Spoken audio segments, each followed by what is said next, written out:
They say the best time to do an onion spell is when it's raining like this, because the rain will bring the tears of the accused and get them to confessing and be remorseful. Story time. Now, Grandma had 11 grandkids, but she was really tight with her granddaughter, Tasha. Tasha was about 19 years old. Tasha was beautiful. Tasha did hair. Tasha and Grandma bond was really tight because Tasha understood the power that her grandmother had, and she wanted to be like her grandmother. So she listened a lot to a lot of Grandma's stories. She told Grandma a lot of things that was going on with her because she saw Grandma as her protector, and she knew Grandma didn't play no games. And Tasha was also dating this guy named Dre. Dre was a YN. He was doing everything typical YNs do. He was in the streets. He partied. He wanted to dress. Like, he didn't do the shiesties like everybody do now, but the YNs of the 2000s, they got it into. And he definitely was one of those. Now, Tasha was infatuated with this street lifestyle, and we all knew it. She always was the first one to go get in her car to go pick somebody up when some stuff was going on. She wanted to be the first on the scene. She wanted to be in pictures with, her dude and his friends. She thought that lifestyle was so dope, and she, like I said, she knew the powers of her grandmother, so she felt like she was protected, so she could do whatever she wanted to do. She never thought of what comes with that lifestyle. Well, she did, but she didn't think that it would affect her. So Thanksgiving is a really, really big thing at Grandma's house. Everybody go to Grandma's house to eat for Thanksgiving. So this particular year, Tasha invited Dre to Thanksgiving. Wasn't nothing new. The family knew who Dre was, and he had been to Thanksgiving before at Tasha's house. So he comes over there. And baby, when he comes over there, I don't know what comes over Grandma, but she gets this look on her face and she cannot stop looking at Dre. She don't say nothing. She just looking at him like she's reading him. It was like as soon as Dre came over there, and now Grandma did not have no problem with Dre. She actually liked Dre. But as soon as Dre came over there, it was like she had lost her appetite. She couldn't eat. She just didn't feel right. Like something was on Dre that she could not put her hands on and figure out what it was. So they finished Thanksgiving dinner. Everybody clean up and, do the after thing for Thanksgiving. And everybody goes to bed. Grandma goes to sleep.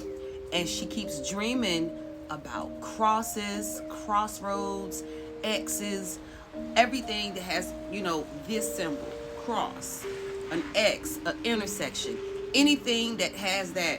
Grandma is dreaming about it, and she's like, what does that mean? I'm not sure what that means. But she wakes up, she says a prayer, she says, and then she just goes back to sleep, and she says she'll just allow God to give her the message when he's ready to give it to her. Ray gets introduced to this guy named Goose. Goose is like, he's older, but he be manipulating the YNs to do stuff that he don't want to do, that he don't want to get in trouble for. And he saw Dre that was eager. He loved what was going on in those streets. He was ready to earn his stripes. So Goose took a liking to Dre so he could manipulate him because Dre was young.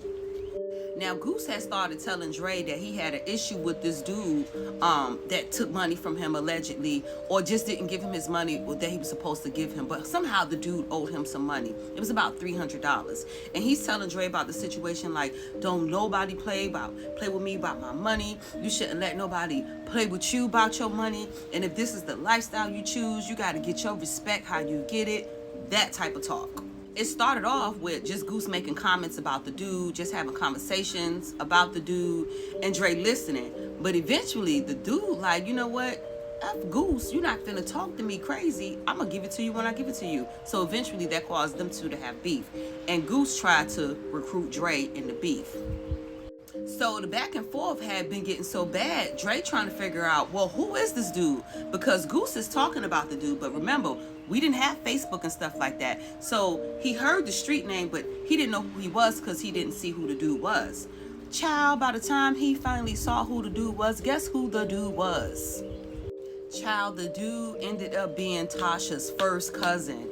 So now he's like, oh my goodness, like I'm caught in the middle of something that I don't want to be caught in the middle of, because he loved this girl, but he wanted his respect in the street too, and he didn't really want to cross Goose because Goose was kind of off too. Everybody knew about his reputation about getting people and stuff, and he didn't want to get unalived.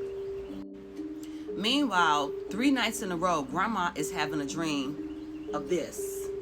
crosses, crossroads, like signs, intersections, and it's like on a calendar, like flipping every day. It's a cross.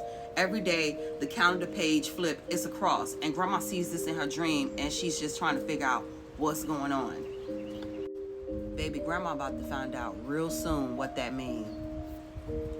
So one day, Goose, Dre, and a couple of their friends, they're hanging out or whatever, and Goose decides to turn the conversation to Dre, about Dre not wanting to put in work in the streets, and they started making fun of him not being ready for this life, and he's a young whippersnapper, and this starts to piss Dre off because, like, you're not finna make fun of me, ain't nothing scary about me.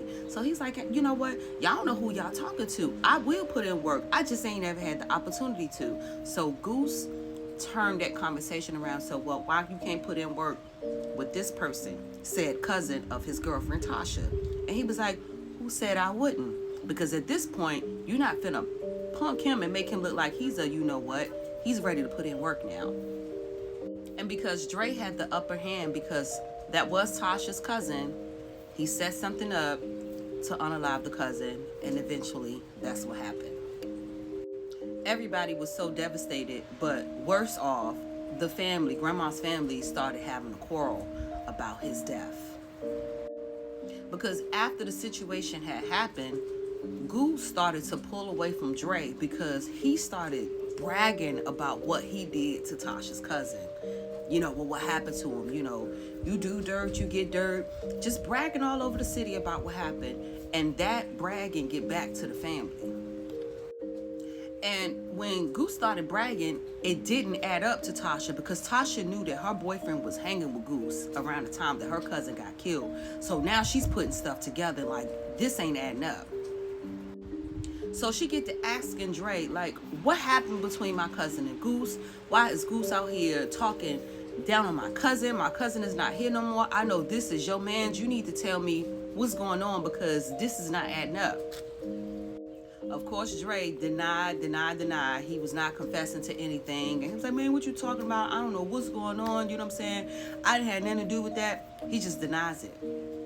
Well, this don't sit right with Tasha. And Tasha go back and tell her grandma, say, listen, I think Dre know what happened to cuz.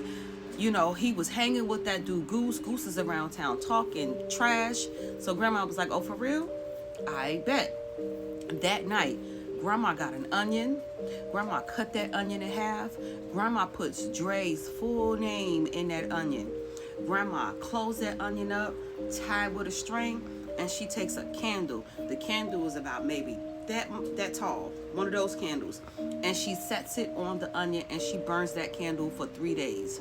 The third day after that candle got finished burning and it burnt out, she took that onion and she buried it at her house. And her petition when she did that with the onion made Dre be remorseful. The truth shall set you free. May the truth come out. All of this. So she do that and she buries the onion. Mind y'all, the night she buried the onion, it's raining cats and dogs, just like it is now. In 9 days after burying that onion, Dre comes to Tasha. I'm talking about boo-hoo crying. I'm sorry, babe. I'm sorry. I didn't mean for it to happen like that. I just feel so bad. Oh my God. Oh my God. Dre eventually confesses to what happened because the remorse ate him up so bad he couldn't live with it. Come to find out, Goose lined him up so well that Goose convinced Dre to pull the trigger. He confesses all of this to Tasha. He confesses all of this to grandma. This is a very true story. And he could not stop crying the whole time. Like, I'm talking about sobs, boo-hoo crying. The remorse was so much that eventually they took him to the police station, still crying. He confessed there what happened. He got 25 years to life for what happened to Tasha's cousin. Him and Tasha no longer speak.